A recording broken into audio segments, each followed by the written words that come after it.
suburb of Sithole, the capital of Rhodesia, the breakaway British colony that's now going ahead with its own version of majority rule.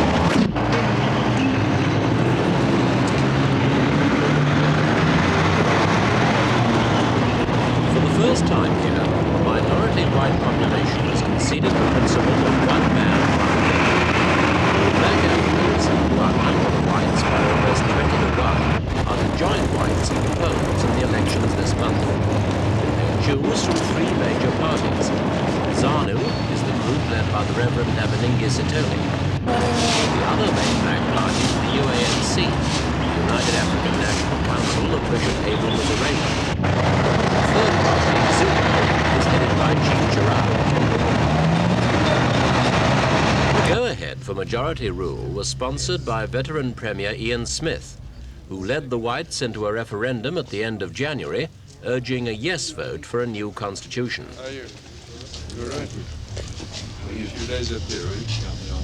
It was a complete turnaround for Mr. Smith, for it was Smith who made the break with Britain 13 years ago, and who vowed there'd never be majority rule in his lifetime, or even for 1,000 years. But pressure from the international community, especially from the United States and South Africa, finally forced him to change course. In spite of a stubborn no campaign by the hardliners, the yes voters finally carried the day, as the whites generally stuck with Mr. Smith.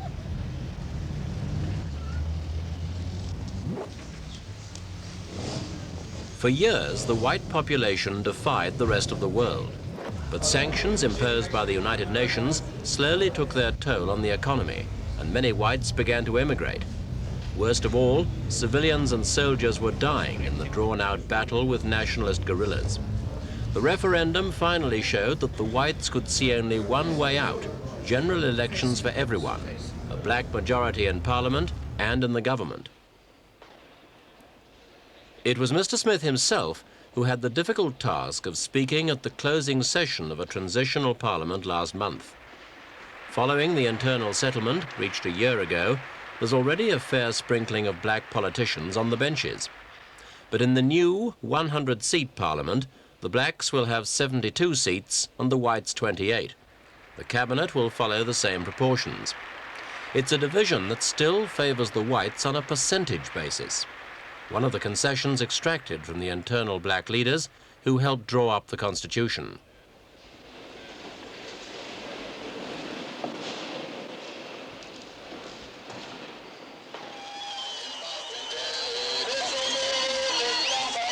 Bishop Abel Muzorewa is one of those leaders.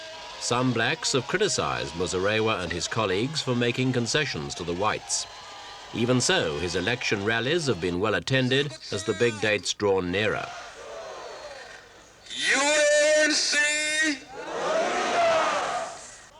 In fact, Muzorewa's UANC is considered to be the strongest of the African political parties, a fact of great significance for its leader. For if the UANC wins the elections, the first black prime minister of the new state of Zimbabwe-Rhodesia will be Bishop Muzorewa.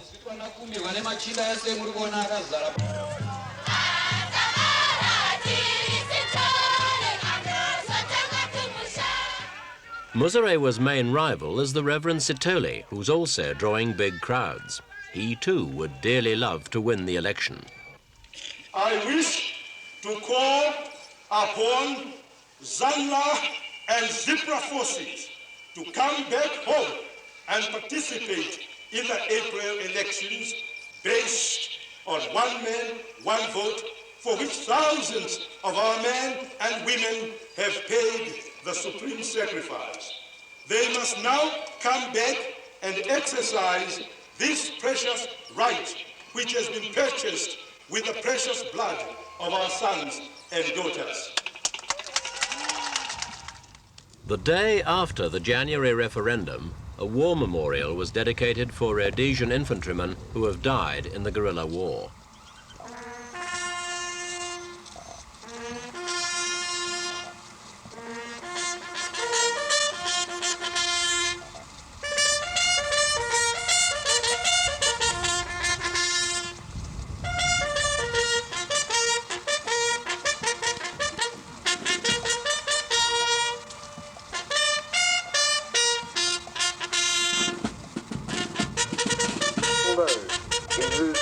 memory.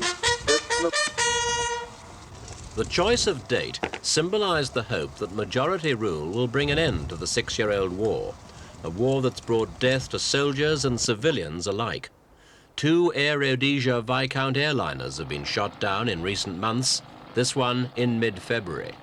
All 59 people aboard died in the bush here near the northwestern resort of Kariba.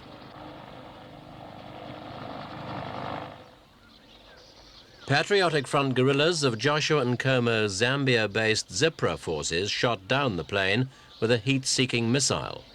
The reaction of the whites was again bitter, with renewed calls for retribution against Nkomo's bases. Premier Smith also said Britain and the United States must share the blame. He claims the Anglo-American attempts to set up all-party talks, including the Patriotic Front guerrillas, have only encouraged them in their militancy. If our policy was to bring down civilian planes, would have brought down hundreds of them. Mr. Nkomo told us that the real target of the attack had been the commander of the Rhodesian army, General Peter Walls, who actually travelled on another civilian flight 15 minutes after the doomed aircraft. Whether a mistake or not, it was again civilians, including tourists, who made up the victims. Another sign of how brutal the war has become. Have been going backwards and forwards. Another guerrilla attack, and while this time no lives were lost, that seemed more a matter of luck than design. A 40-pound charge of TNT was set off under this freight train east of Rhodesia's border with Botswana.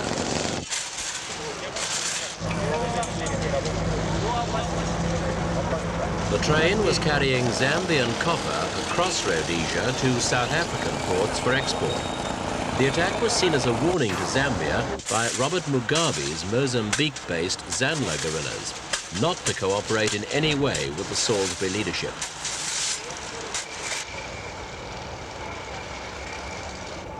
The escalating guerrilla attacks have placed Rhodesia's security forces under increasing strain, and that's led to the creation of the Fumo Ravanu, in English, the Spear of the People. They're black auxiliary forces, and they've become a contentious issue. They are Rhodesian Africans, many of whom have in the past fought with the guerrillas. Now the army's training them to fight on their side. They have been under training now for a week and a half. A week and a half's training. They have achieved what is normally takes 3 months in drill in a normal regular army role. This group's training at a camp near Bindura, northeast of Salisbury. The day begins very early, at 4:45 a.m. The auxiliaries are trained by white instructors drawn from the army and the police, and by black officers, including some former guerrillas. The training's hard, and the emphasis is on reality.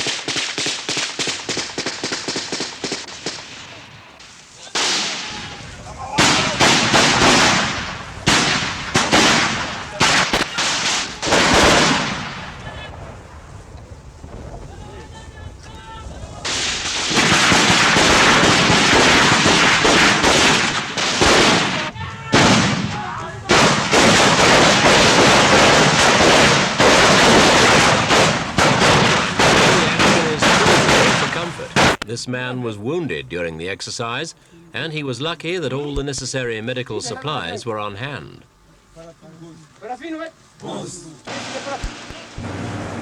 After the exercise, the real thing, a trip into the bush to a guerrilla hotspot.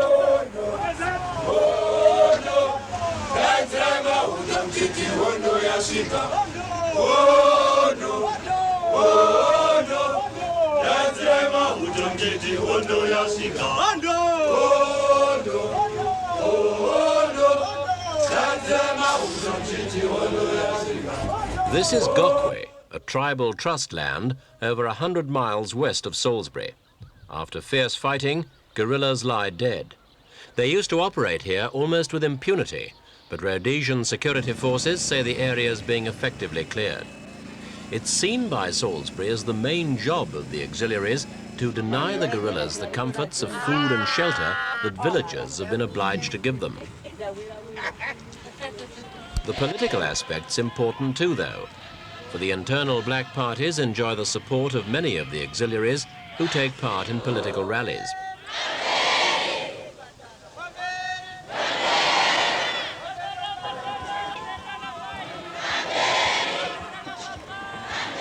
The general policy is one of winning the hearts and minds of the local people. As proof, the security forces point to the reopening of schools in the area and of health clinics.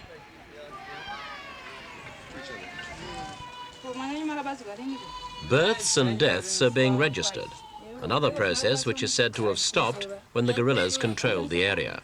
There's also regular anti-malaria spraying round the villages.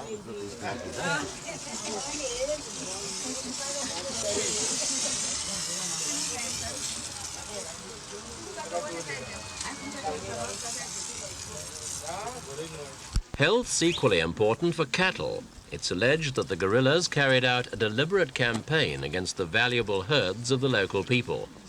Cattle are not only currency, they're the mainstay of the farmer's existence. The all-important cattle dips are now operating again to fight off the ravages of the screwworm and tsetse fly.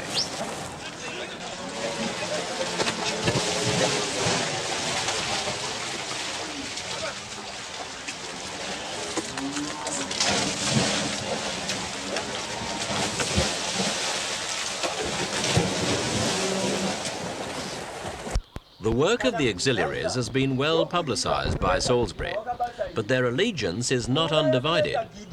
These men, for example, are new recruits being reviewed not by an army officer, but by an official of Muzorewa's UANC party.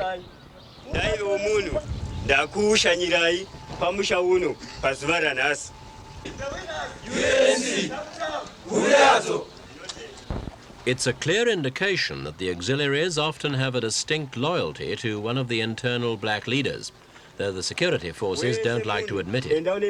As a result, there's been much talk of private armies, partisan units that some whites say can only cause more trouble after the elections. If the new black leaders can't agree, it's claimed, their private armies might start fighting each other or the central security forces instead of the guerrillas.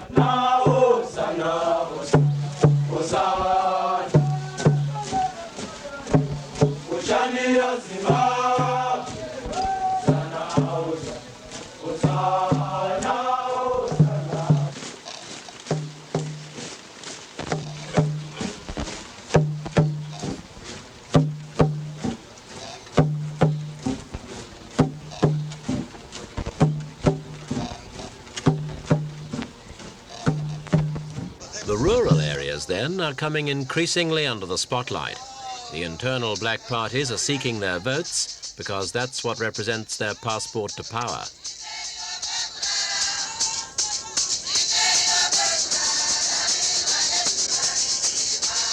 Because elections are something foreign to most villagers, officials of the main parties have been travelling around showing people how to vote. In most cases, it shouldn't prove so difficult. Different tribal groups tend to hold particular allegiance for one or other of the parties anyway.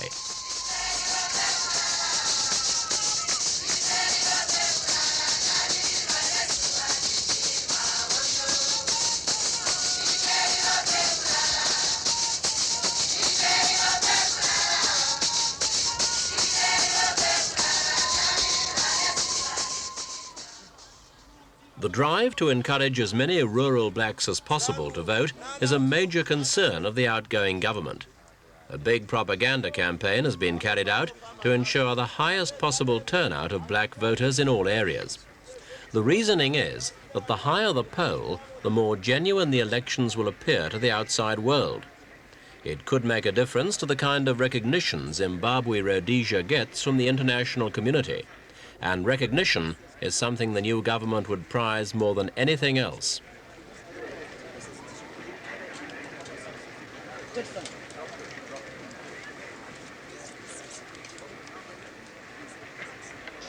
Meanwhile, in spite of the big social reforms carried out in the name of the transitional government, everyday life in the white suburbs goes on much as before. It's still an attractive life for the European, and in spite of the rush by many whites to emigrate, there are others who continue to arrive. This man was a plumber in Birmingham, England. Here in Salisbury, he earns twice what he did at home and pays only 12% tax, much lower than in Britain.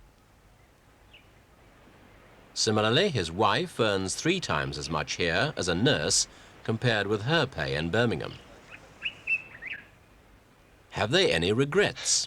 Everybody's asked me this question, every reporter's asked me this question, and I have yet to have any member of the public or any of my friends say that. All they've ever said is, "Oh, you lucky bugger, why isn't it me? I wish it was me. How do you do it?" etc., etc. That's all people have ever said to me. And no regrets so far? No, none whatsoever. That's a new Rhodesian couple with no regrets or doubts. But for most whites, the changes in everyday life that majority rule will bring seem momentous. It's true that for a period after the elections, the whites will retain key posts in the armed forces, the courts and the economy. But average Rhodesians seem far from sure that that will be enough. Do you think that this election that's coming up means that the country really will be under a black government, or will the whites still be in control? No, they won't be in control. Do you think that's a good thing? Well, I am Rhodesian born, and I've got a nice streak down my back. And I'm not very fond of the blacks. But if I've got to live with them, I'll live with them. It's my country as much as it's theirs. Do you prefer any of the black politicians? Yes, but I'm not saying. Well, do you think the future of the country looks any better under this new black government? Yeah, I think it could be. Why? Well, they want the power, and if we don't give them the power, we're going to get our throats cut in the end, aren't we? We've got to hand over to them. Are there no circumstances that would persuade you to leave? No. It's my country. I was born here. I was brought up here. What must I give up my country for? It's my home. Everything I've worked for and I've gone without for is in my home and my family, and I'm not giving up. Do you think this election will produce a black government that will in fact be running the country, or will the whites still be in control? No, I think it'll be probably run by the blacks. Do you support any of the black leaders? No. Now, you are allowed to vote for one of the black parties in the election. Will you be voting? Yeah, I'll have to vote. You know, we've got to get a vote in to prove to the rest of the world that we can in fact have a vote. But I myself, I don't personally go for the blacks in any way. Do you think the country will be any better off under a black government? Yeah, well, hopefully we hope to get the rest of the world to realise that we can work with the blacks and the whites together. And well, I hope it's a success as far as I'm concerned. But do you think a black government will have more success than Mr. Smith in bringing the war to an end? Well, that's what everyone's after, really. I don't really know. I don't mind. All I hope for is that it's an end to the war. That's all. And then we can have peace, and then we can just go on with our daily tasks, you know, farming and stuff like that. Are you going to stay here? Yeah, of course I'm going to stay here. Come hell or high water? Yeah, I'm going to stay here. Do you have any favourites? I mean, who would you like to see win the election?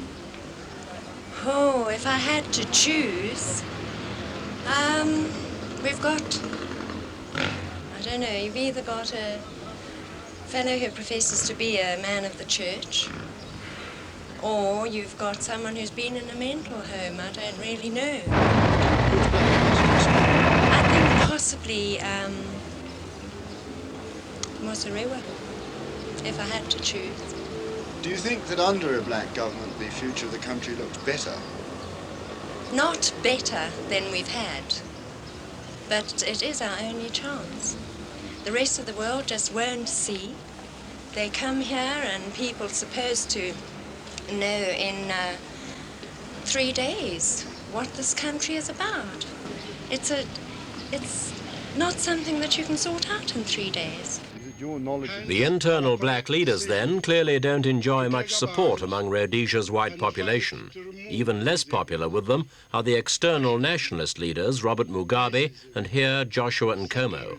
And Nkomo insists the country is still suffering from fascism, racism and settlerism, and he says the fight will go on. The situation cannot, I repeat, cannot be allowed to continue a day longer. Consequently, the Revolutionary Council of ZAPU in the Patriotic Front declares that on this day, Tuesday, April 3, 1979, it has taken permanent occupation and control of all areas in the country so far freed from enemy occupation by our forces. All units of Zebra forces throughout the country have been ordered to act as follows. A, openly engage and drive any remaining enemy or its agents out of the Zebra control areas. B, protect all citizens within these liberated areas, irrespective of race, color, or creed. C, organize and defend the masses of Zimbabwe. D, advance with gallantry on all those areas still in enemy hands, including all enemy military, economic, and other strategic installations. E, in other words, paralyze the enemy in all directions. Defiant words from Nkomo, still in his self-imposed exile in the Zambian capital, Lusaka. That's where other Exile Rhodesians, his followers, recently celebrated their own Zimbabwe Day. There are tens of thousands of these Zimbabweans, young and old, who choose to live in exile rather than under a minority white government, which only recently abolished apartheid laws. Following their leader, they've also rejected offers of amnesties and refused to support the internal black leaders in Salisbury. They say, we want full democracy and independence now, nothing less, and no built-in safeguards for white supremacy.